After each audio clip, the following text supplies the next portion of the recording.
Yee. Well, 2 jobs in, not too bad at all. Fairly easy. Nothing big at the moment. Just on our way to the 3rd job, which is a bit bigger. We will be using the crane on that. Send this down for you. I will be using the crane on that, but I won't be able to show you any footage. I don't have anything set up for it at this moment, but give it time, I will. So, you just have to listen to me rambling for now.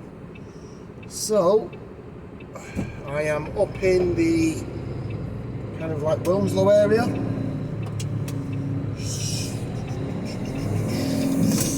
And we are off to a company that I've been to many times before. Great fun, good lads. I'll tell you what, there's a lot of giant cars on the road, considering we're on lockdown and there's not much going, there's still a lot of cars on the road. One thing I have noticed though is when there's very few cars on the road, you still get them people that want to get to the red light before you do. Do you know what I mean? And they are so keen to get to a red light, I don't know why. So I can see clearly the red light down the road, I'm in no rush to get to it. Well, you want that trophy? You take it. It's not worth it. Especially in one of these. Not worth it at all. So,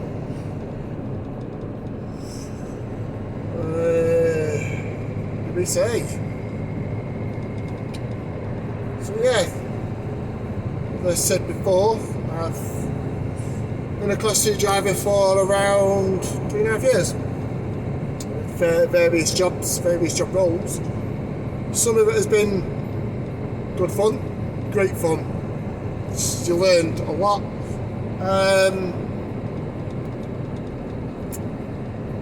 And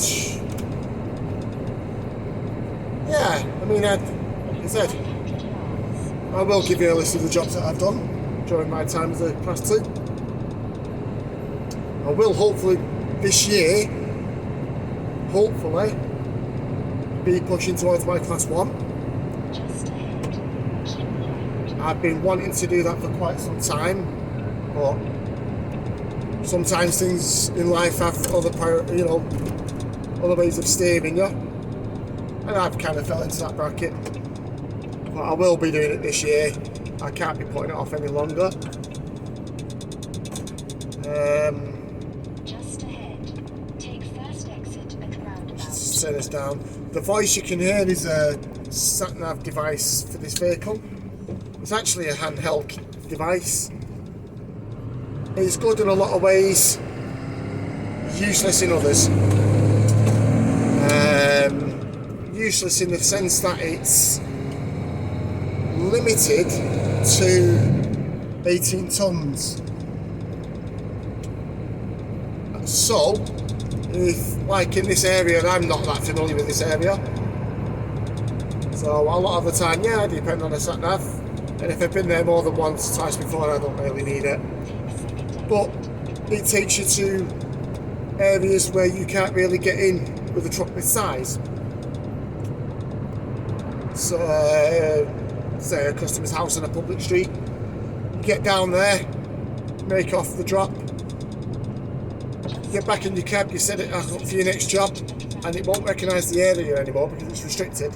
So you've got to remember how you got in and out of that estate. And then when you find the main road, it'll kick into gear and tell you where to get to your next job. So you do have to think a little bit with this device. They don't update like your car sat-navs or anything like that, to my knowledge anyway. But it comes in handy. I get the job done with it. And to be very honest, if it doesn't work for me, I have Google Maps on this device, on this phone. So, winner, chicken dinner.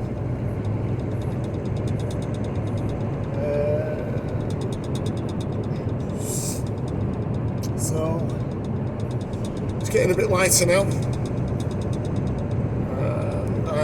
About 20 minutes from the next job. I've been here before. It is a fairly straightforward job. There is a job that I go to later on, and the initial job itself is not bad. Getting into it, total different ball game. This vehicle just about fits. So it can be a bit stressing, because you really can't see anything on the back end. We do have a reverse camera, but that only works obviously in reverse. It's not like the other trucks that I used to drive where the camera was constantly on. You can always watch behind you. This one always shows me what's at the side of my blind spot. It's handy, but not really needed, because I have mirrors there that are quite large, and if you're not using them, then you're doing something wrong. You do need to be using your mirrors at all times, especially on roundabouts and left turns. Up this neck of the woods you get a lot of cyclists. They are very popular up this area. They do make me laugh sometimes as well. You see them in all the race gear, like the elitist of the cycle members, the cycle club kind of thing. They'll sit in the middle of the road and let you tally behind them. But as long as you're careful around them, that's the main thing. Where are we? Still a few minutes away. I can't remember where this job actually is. I think it's in Old on the Edge.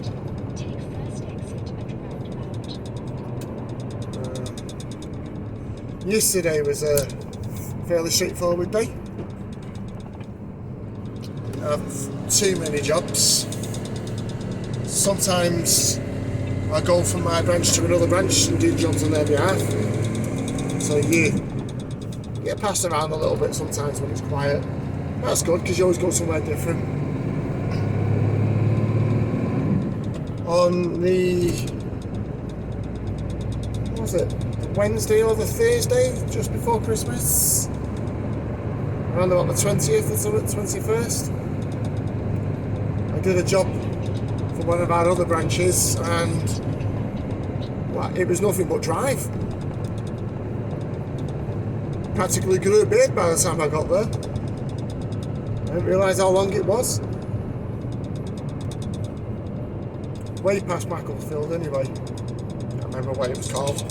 Heathcote, I think it was pronounced. Not sure. But still, an all good day. To be honest, I came back to work on Tuesday the 4th of Jan. I couldn't really wait to get back. A long Christmas. I'm sure you guys are the same. Everyone was stuck in last year. Nowhere to go. No one to see. A lot of people have lost their jobs, so they're all worrying, panicking. Christmas Day really wouldn't have helped them. But now that's over and done with. Let's hope for a bit of normality coming around. We could do with it for a change, couldn't we?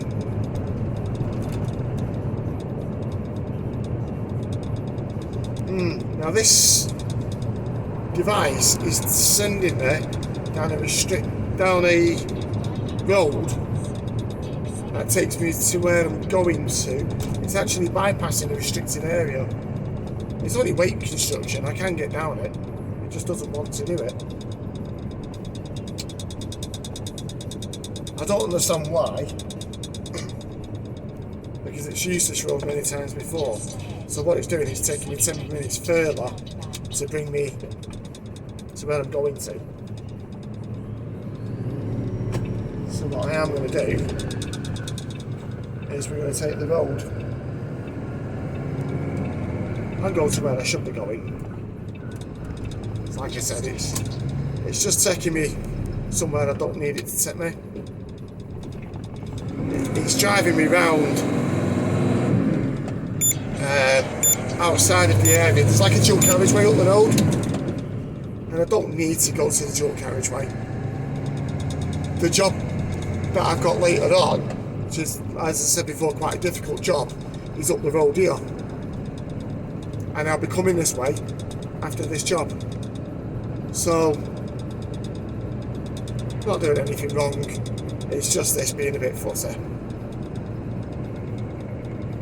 Like I say, comes in handy, but any other time, just ignore it. Especially when you get to know your way about. It does help to learn your area. Now, I probably sound a bit froggy on this, and it is. I spent half of the night sniffling, and the other half of the night coughing.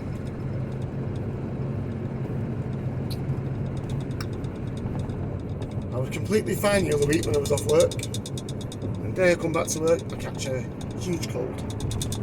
Didn't do me any favours. But I'll be fine.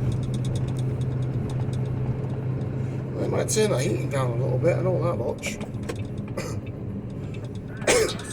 Now then, I think this person that I'm going to is at home. I'll know when I get there, yeah, I think it is. I've been here before, as I said. A lot of the jobs that I go to, and especially when you go into this type of work that I'm into now, you will go to the same jobs over and over again. So you'll realise, you'll recognise the address and you go, oh, I've been there. You won't need your sat nav. The first time you get there, you'll work it out. How am I going to get in? What's around you? The second time you go, you'll be like, yeah, I know what I'm doing. So you go confident and better as you go along.